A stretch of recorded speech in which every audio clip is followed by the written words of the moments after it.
Question number 7, the village playground is shaped as a square of side 40 metre. एक playground है square shape का जिसकी side 40 metre है। A path of width s metre is created around the playground for people to walk. Playground के चारों तरफ एक path बनाया गया एस मीटर्स विड्थ का जिससे लोग उस पर वॉक कर सके। Find an expression for the area of the path in terms of x. हमें एरिया ऑफ पाथ निकालना है, एक्स के टर्म में उसकी एक्सप्रेशन बनानी है। एक प्लेग्राउंड दे रखा है स्क्वायर शेप का, उसकी साइड कितनी है 40 मीटर। इसके चारों तरफ एक एस विड्थ का पाथ बनाया गया वॉक के लिए। ये क्या हो गया एस, ये क्या हो गया एस, ये क्या हो गया एस, ये क्या हो गया एस। अगर हम कंप्लीट ग्राउंड की लेंथ की बात करें तो कितनी हो जाएगी, ये 40 है, ये एस मतलब टोटल कितनी हो गई 40 प्लस 2s। और ये कितना है 40। हमसे इन्होंने पूछा है हमें निकालना है एरिया ऑफ पाथ। हमें इसका एरिया निकालना है, एरिया ऑफ पाथ का। हम कैसे निकाल सकते हैं, टोटल में से ये मिडल माइनस कर दें तो एरिया ऑफ पाथ आ जाएगा। टोटल क्या है 40 प्लस 2s, बीच का क्या है 40। देखिए इसे कैसे लिखेंगे, साइड ऑफ प्लेग्राउंड कितनी है 40 मीटर। तो एरिया ऑफ प्लेग्राउंड क्या होगा, क्या है ये स्क्वायर, और स्क्वायर का हमारा एरिया क्या होता है साइड स्क्वायर। ये कितना हो गया 40 का स्क्वायर, और यहाँ क्या आ जाएगा मीटर स्क्वायर। इसे ऐसे ही छोड़ दो, सॉल्व मत करो। अब अगर हम टोटल की बात करें, एरिया ऑफ कंप्लीट ग्राउंड वो कितना आ जाएगा 40 प्लस 2s का स्क्वायर, और पाथ का निकालने के लिए दोनों को सब्ट्रैक्ट कर देंगे। Area of path is equal to area of complete ground minus area of playground. Area of complete ground क्या आया था 40 प्लस 2s का स्क्वायर, और एरिया ऑफ प्लेग्राउंड 40 स्क्वायर। इसमें फॉर्मूला लगाएंगे a प्लस बी का whole square, a square plus 2ab plus b square, और ये क्या है -40 का स्क्वायर। इसलिए मैंने आपको सॉल्व करने की मना की थी ताकि ये यहीं की यहीं कट जाए। 4 2 जा 8, 8 2 जा 16, 160s प्लस 4s स्क्वायर। दोनों में क्या कॉमन है 4s, ये क्या बचा 4 4 जा 16 40, ये क्या बचा s, ये मीटर स्क्वायर। ये आ गया हमारा आंसर। हमें s की फॉर्म में निकालना था, एरिया ऑफ पाथ क्या हो गया 4s multiply 40 plus s। Question number 8, if a number plus it's reciprocal equal 10/3 find a number.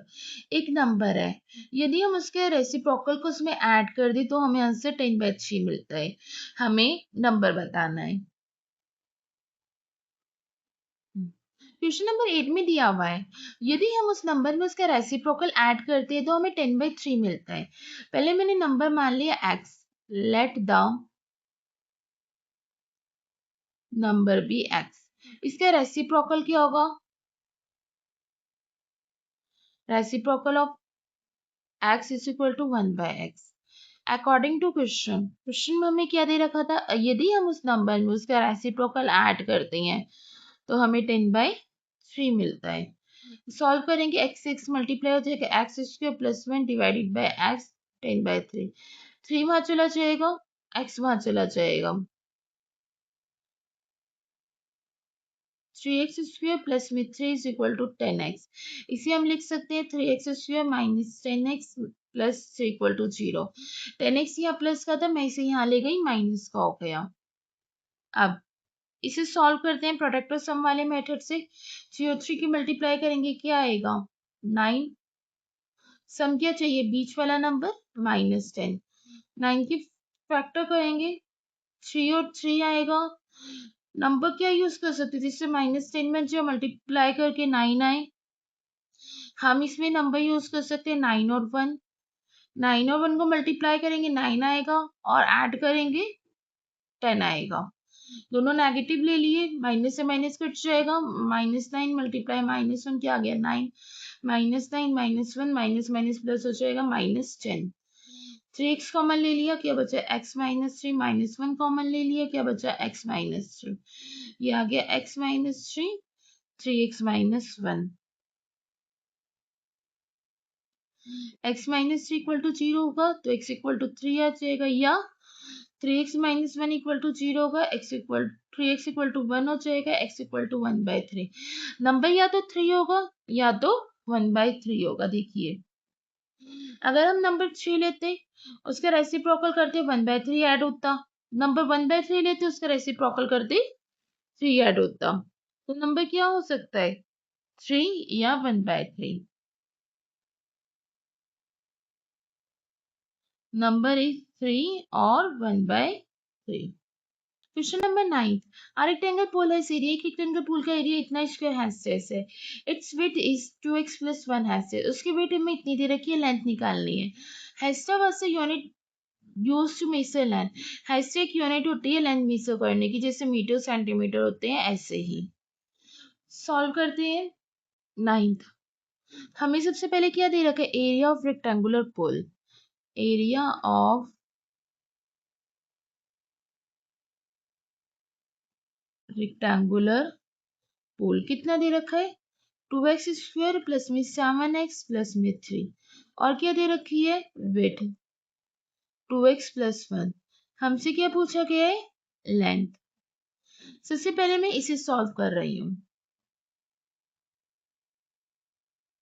First we are solving 2x² plus 7x plus 3, 3 और 2 की मल्टीप्लाई करूंगी 6, मतलब प्रोडक्ट क्या आना चाहिए 6, सम क्या आना चाहिए 7। नंबर क्या यूज कर सकती हूँ मैं 6x प्लस x, मल्टीप्लाई करूंगी 6 तो 1 को 6 आएगा, ऐड करूंगी 7 आएगा। 2x कॉमन ले लिया, क्या बचा x + 3, 1 कॉमन ले लिया, क्या बचा x + 3, ये आ गया 2x + 1, ये आ गया x + 3। एरिया क्या दे रखा था हमें 2x² plus 7x plus 3, area क्या होता है लेंथ इंटू ब्रेथ। ये क्या आया था हमारा, इसे सॉल्व करा था 2x + 1 x + 3, लेंथ हमें मालूम नहीं है, ब्रेथ दे रखी है हमें 2x + 1, ये यहाँ मल्टीप्लाई में है, यहाँ की डिवाइड में हो जाएगा,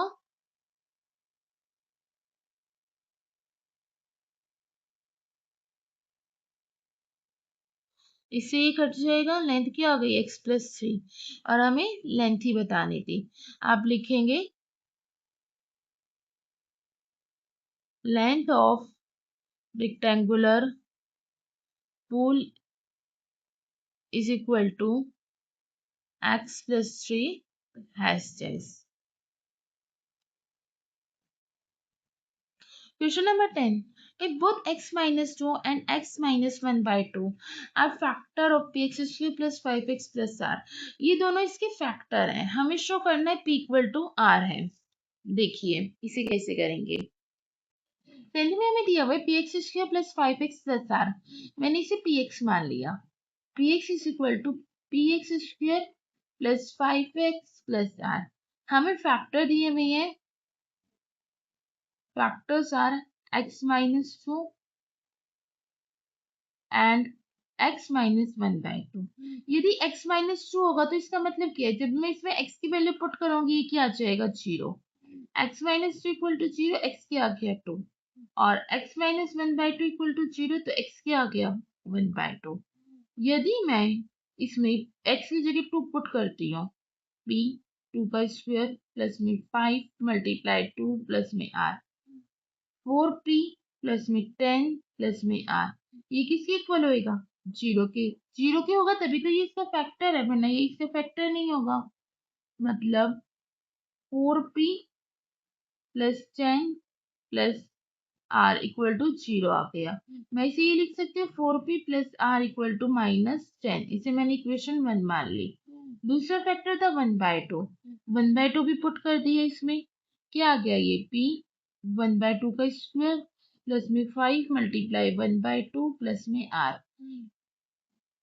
इक्वल टू 0। ये आ गया p/4 प्लस 5/2 प्लस में r इक्वल टू 0। एलसीएम लिया, ये क्या बन गया p, ये क्या बन गया 2 × 5, यहाँ डिवाइड में क्या आ गया 4 और 2 का लिया है 4 इज इक्वल टू r बाहर चला गया तो ये हो गया -r। p प्लस में 5 2 से 10 divided by 4 is equal to -r। 4 को वहां भी भेजेंगे p प्लस में 10 इज इक्वल टू -4r। इसे लिख सकते हैं हम p माइनस का यहाँ के प्लस का हो जाएगा 10 वहां चला गया। अब इक्वेशन 2 हमारी ये बन गई।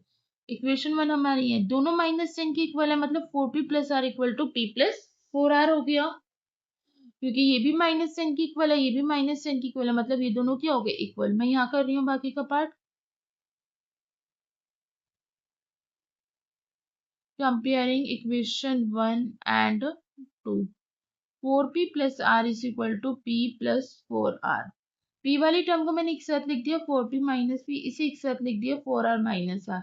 ये आ गया 3p इक्वल टू 3r, 3 से 3 कट गया p इक्वल टू r। यही हमें प्रूव करना था, नीचे लिख देंगे हैंस प्रूव।